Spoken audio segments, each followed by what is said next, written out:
Dia a todos. É isso aí. Primeiramente, agradecer ao Lúcio pelo convite. Lúcio, pode ter certeza que todos os comentários que você fez, né, a recíproca é verdadeira. É porque eu acho que você já mostrou diversas vezes que você é um cara inovador, é um cara que atua aí em diversas áreas e atua muito bem com qualidade em todas elas. Bom, pessoal, como o tema do nosso painel é a gestão da inovação, eu vou procurar explorar o tema inovação sobre a perspectiva de um sistema sem o qual a inovação não existiria, né, que é a propriedade intelectual. Então, ao longo do meu painel, eu vou explicar um pouco para vocês, né, o que é a propriedade intelectual e vou tentar mostrar sobre uma perspectiva prática como uma empresa ela pode usar a propriedade intelectual como um diferencial, né, competitivo em relação aos seus concorrentes.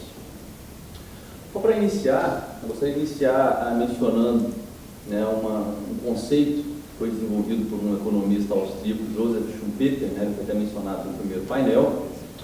Schumpeter ele escreveu um livro clássico chamado Capitalismo, Socialismo e Democracia, no qual ele foi o primeiro a visualizar a importância da inovação para o desenvolvimento econômico.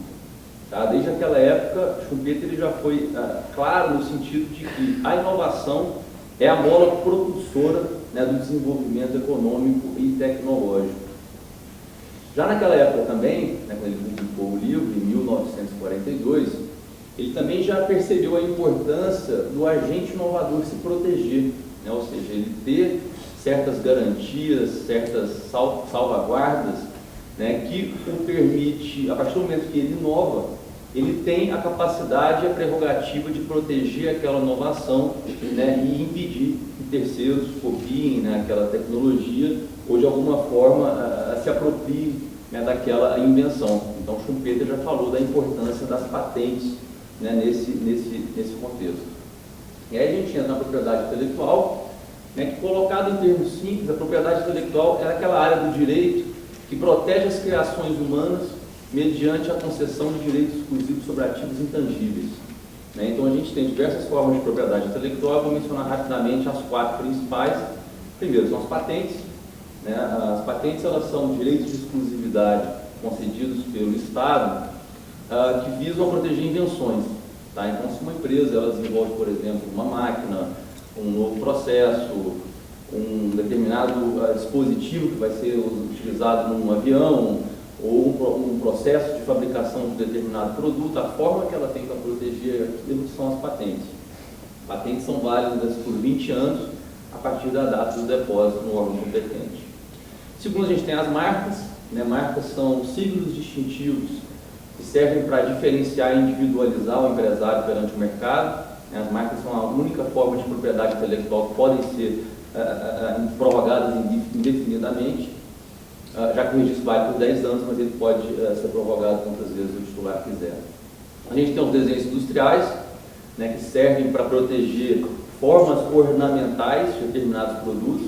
Tá? Então se trata de um tipo de propriedade bastante interessante em certas áreas da indústria, como por exemplo a indústria automotiva. A gente tem a indústria de móveis, ou a indústria, por exemplo, de frascos, de perfumes. É uma indústria, né, que se utiliza muito na proteção de desenhos industriais. E por fim a gente tem os direitos autorais, né, que são aquela área da propriedade intelectual que protege as criações artísticas advindas do intelecto humano. A gente fala de livros, músicas, tudo isso são protegidos por direitos autorais, softwares também. Então a gente pode dizer que direitos de propriedade intelectual, eles possibilitam o retorno de investimento em pesquisa e desenvolvimento, né, porque é a partir desse direito exclusivo que o agente inovador vai ter a garantia que ele vai poder explorar o resultado do seu trabalho com exclusividade, né, e ele não vai ser alvo de cópias. Um conceito importante, existe o label, né, ele tem uma informação um pouco equivocada, no sentido de que às vezes as pessoas pensam que ao obter uma patente ou ao obter uma marca, você adquire a prerrogativa de usar aquilo no mercado, colocar aquele produto no mercado. Na verdade, isso na verdade não é verdade. Na verdade, quando você tem uma patente, a principal prerrogativa que você adquire é de excluir terceiros. Tá? Você não vai ter, a patente não necessariamente significa que você vai poder explorar aquela tecnologia no mercado, até porque, apesar de ter desenvolvido uma tecnologia, aquela patente ela pode eventualmente conflitar com uma patente anterior. Então, na verdade, o que importa na patente é a exclusão de terceiros, ou seja, você vai poder impedir, né, principalmente os seus competidores ou qualquer outra empresa de utilizar aquela invenção. E a gente chega num conceito que eu gosto muito, que é de um escritor norte-americano chamado Michael Golling, no qual ele diz que a propriedade intelectual acaba sendo a infraestrutura invisível da inovação. Por quê? Porque às vezes você tem um determinado produto, né, que ele é inovador, ou às vezes ele é até muito simples, e as pessoas não sabem que aquele produto ele é coberto, ele é protegido por diversos títulos de propriedade intelectual. Então vamos ver como isso está na prática.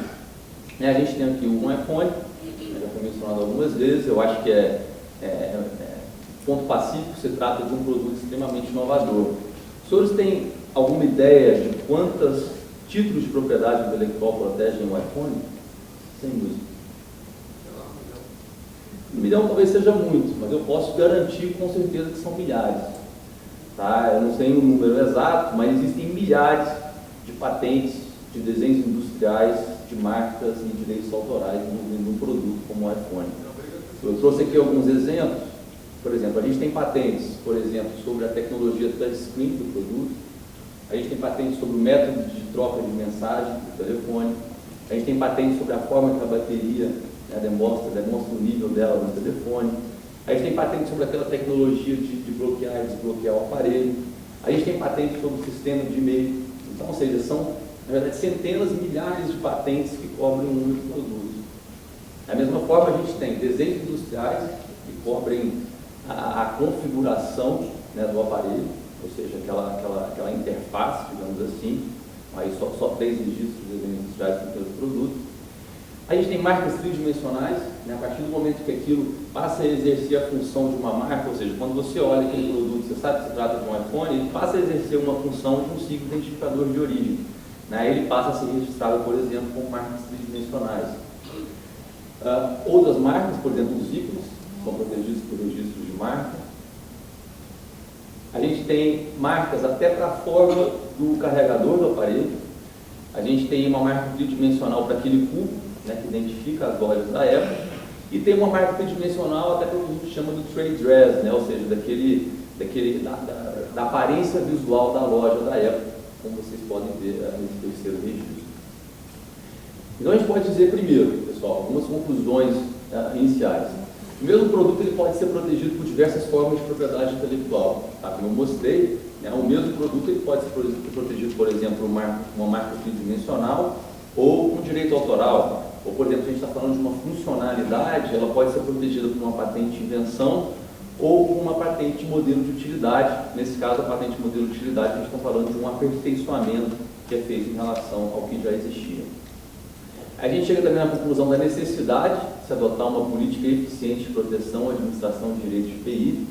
Né, isso eu acho que é evidente, ou seja, a empresa inovadora, ela tem que realmente contratar um profissional capacitado para saber a melhor forma e a forma mais barata de proteger, né, aquela invenção ou aquela marca de uma forma satisfatória.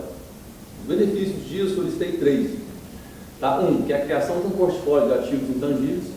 Ou seja, a partir do momento que a empresa ela adquire uma patente, ela adquire uma marca, ela incorpora aquela tecnologia ao seu patrimônio. Segundo, isso abre amplas possibilidades de licenciamento. Tá? Isso é uma questão fundamental, porque muitas vezes o agente inovador ele é uma empresa pequena, né, que muitas vezes ela não tem escala, ela não tem condições de oferecer aquele produto no mercado ou distribuí-lo no mercado. Então, muitas vezes é importante que a empresa inovadora, que teve aquela ideia, teve aquela sacada, ela obtenha, né, uma patente sobre aquela invenção para que ela possa licenciá-la. Isso é fundamental. E terceiro, a gente tem aquele ponto que eu já mencionei, que é, ou seja, a prerrogativa de exercer direitos exclusivos de parte de terceiros. Então, quando você não quiser licenciar, você vai ter aquela prerrogativa de impedir, né, um competidor que eventualmente copie o seu produto. Aqui, sem entrar no mérito da discussão, como vocês sabem, né, tem quase todos os dias nos jornais, eu trouxe aí, né, a disputa entre a Apple e a Samsung, né, envolvendo os aparelhos celulares e os tablets. Né, aí só para vocês verem algumas similaridades, né, entre os dois produtos.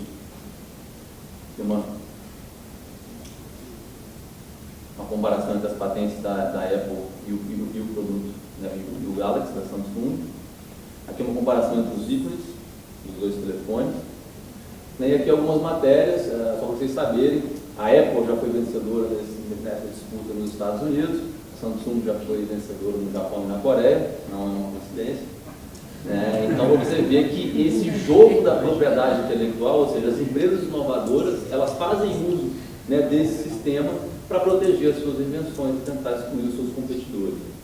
Agora, uma questão relevante que eu gostaria de salientar é que a propriedade intelectual ela não é uma prerrogativa exclusiva das grandes empresas. Tá? A gente tem uma tendência, né, quando a gente fala de patentes e essas questões, a gente só pensa em mega corporações, multinacionais.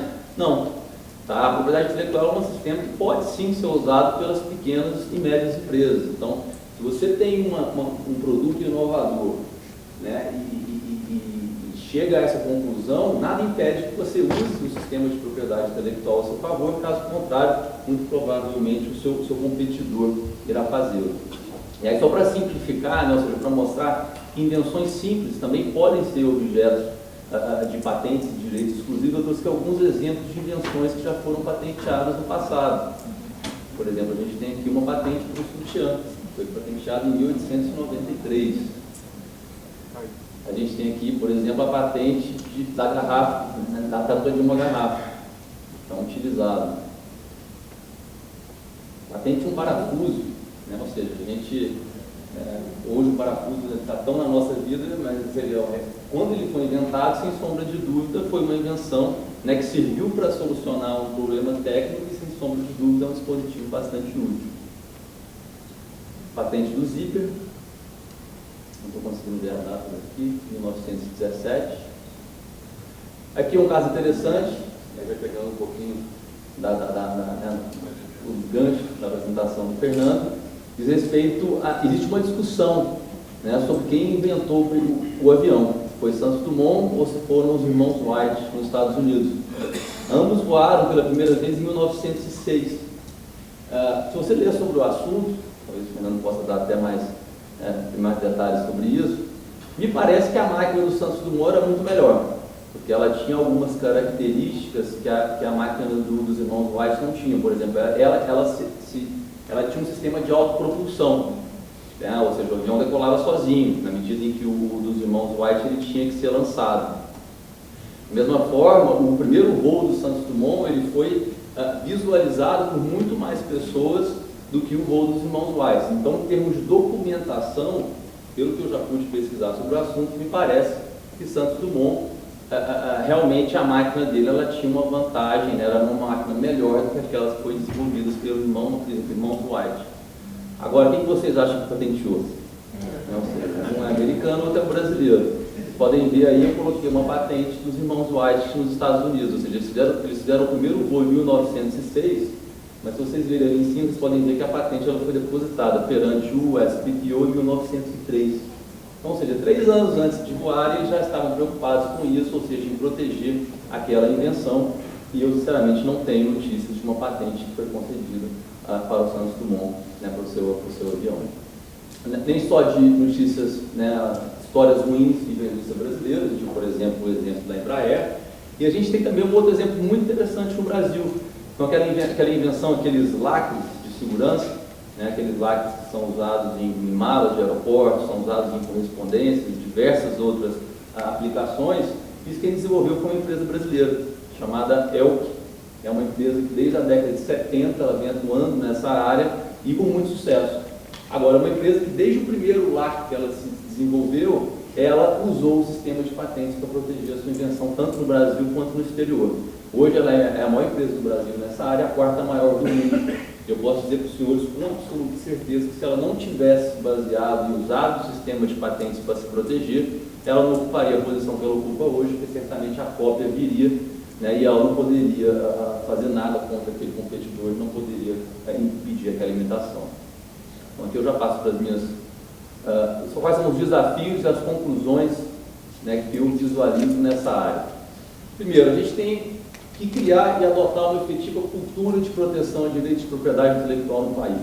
Tá? Isso eu acho que é fundamental. O empresário ele tem que estar ciente da importância de usar esse sistema a seu favor. Porque Se ele inova, ele tem, como a gente já viu aqui, ele tem um caminho árduo até inovar, né? Então, ou seja, se ele consegue inovar, se ele consegue criar um produto ou criar um serviço, se ele não se proteger, eu acho que não vai adiantar muito, porque certamente se aquela ideia for boa e aquele produto for interessante, a cópia vai vir pouquíssimo tempo depois. E se ele não se protegeu, ele não vai ter condições de impedir, né, isso de acontecer.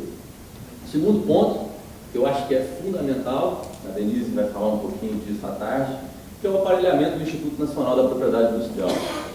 Hoje, embora o NPI tenha tido alguns avanços recentes muito importantes, como a criação de novos examinadores, eu posso dizer como usuário do sistema que o NPI ainda está muito aquém daquilo que a gente espera. Hoje, para os senhores terem uma ideia, em algumas áreas tecnológicas, uma patente demora 10 anos para ser examinada, um pedido de patente. Desculpa a minha colega, a Denise, mas isso para um país como o Brasil é inaceitável.